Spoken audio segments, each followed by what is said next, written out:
성종이 폐비 윤씨를 표출할 때 찬성했다는 제목으로 탄핵을 받고 전라도 순천 유배지에서 사형당했다. 죽은 뒤 그의 머리는 잘려져 순천부의 철물시장에 걸려졌다.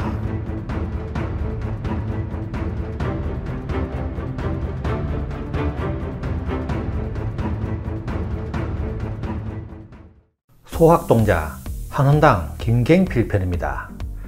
1454년 단종 때 태어나서 1504년 10월 7일 연산군 때까지 50세를 살았다. 김갱필은 한성부 정릉동에서 어모 장군 김유의 아들로 태어났다. 어릴 때 선대의 고향인 달성군 현풍으로 이주, 그곳에서 성장했다. 김갱필은 쌍둥이로 태어났는데 아버지 김유는 쌍둥이 김갱필 형제를 포함 13명의 자녀를 뒀으나 모두 어려서 요절하고 김갱필만 살아남아 독자로 자랐다. 이런 연유로 김갱필은 어렸을 때 성격이 매우 거칠어 17살 땐 아무 거리낌 없이 저작거리를 누비며 사람들을 채찍으로 때리거나 그들이 파는 고기나 두부를 채찍으로 마구 갈겨 사람들은 그를 보면 피해 다니기 일쑤였다고 한다. 무인이었던 아버지의 기질을 닮아 호방하기도 했지만 집안의 귀한 독자였던 탓에 거칠 것 없는 개우장이로 자란 것이다. 그러나 성장하면서 분발해 점차 학문에 힘쓰게 되었다.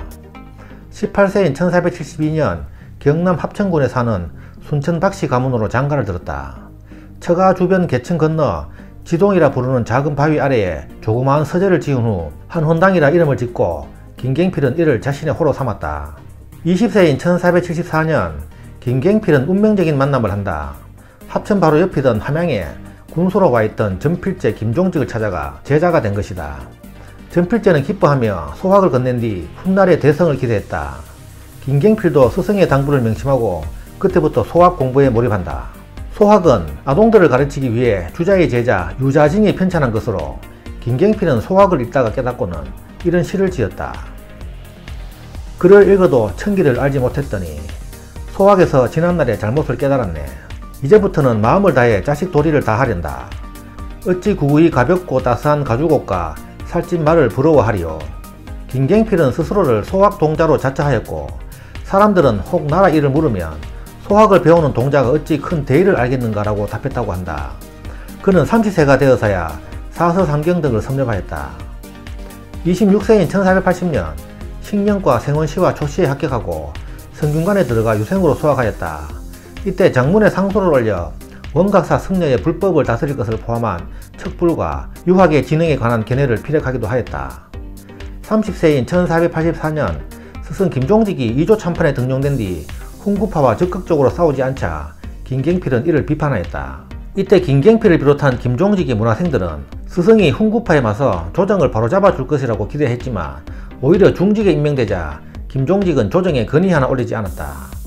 이에 불만을 품은 김갱필은 스승과 사이가 벌어질 것을 각오하고 한편에 시를 지어 상황에 따라 변화하는 김종직의 현실 타협적인 처세를 완곡하게 비판했다. 날 맑으면 나가고 비 올 땐 들어앉는 거 누군들 못하겠습니까? 이 눈치 저 눈치 보면서 아무 일도 안 하시면서 왜 그런 높은 자리는 꿰차고 있는 겁니까? 그는 스승 김종직에게 톡설에 가까운 시를 보낸다.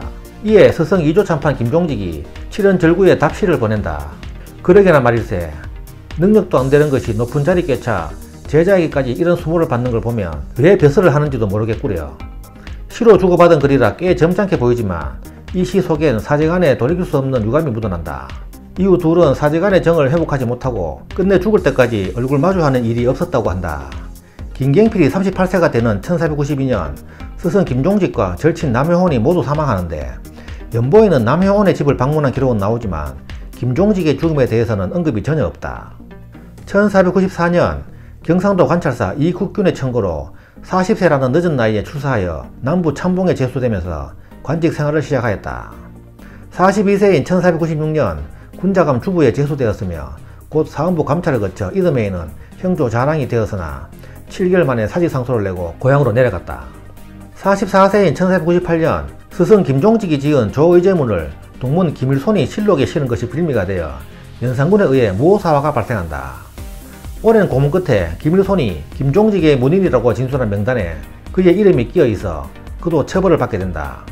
김갱필은 곤장 80대를 맞고 평안북도 희천으로 유배되었다가 2년 후 다시 전라남도 순천으로 유배지가 옮겨졌다.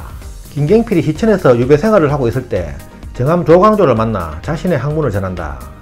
당시 17세 청년이었던 조광조는 찰방으로 임명된 아버지를 따라 어천에 갔다가 인근에 유배된 한원당 소식을 듣고 찾아간 것이다.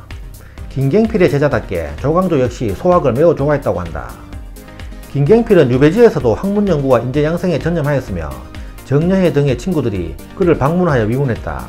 그는 그림에도 능했다고 한다. 1504년 다시 갑자사화가 발생하자 성종이 폐비 윤씨를 표출할 때 찬성했다는 제목으로 탄핵을 받고 전라도 순천 유배지에서 사형당했다. 향년 50세였다. 죽은 뒤 그의 머리는 잘려져 순천부의 철물시장에 걸려졌다. 저서로 경현록 한원당 집이 전한다. 그가 사형당하자 김갱필의 부인은 책을 봐서 사형에 처해졌다고 책을 전부 불태우고 자식들과 함께 경상남도 장령으로 내려갔다고 한다. 2년 뒤 중종 반정이 일어나 연산군 때에 화를 당한 인물들이 신원이 이루어지면서 도성지에 추중되었고 자손은 관직에 등용되는 혜택을 받게 되었다.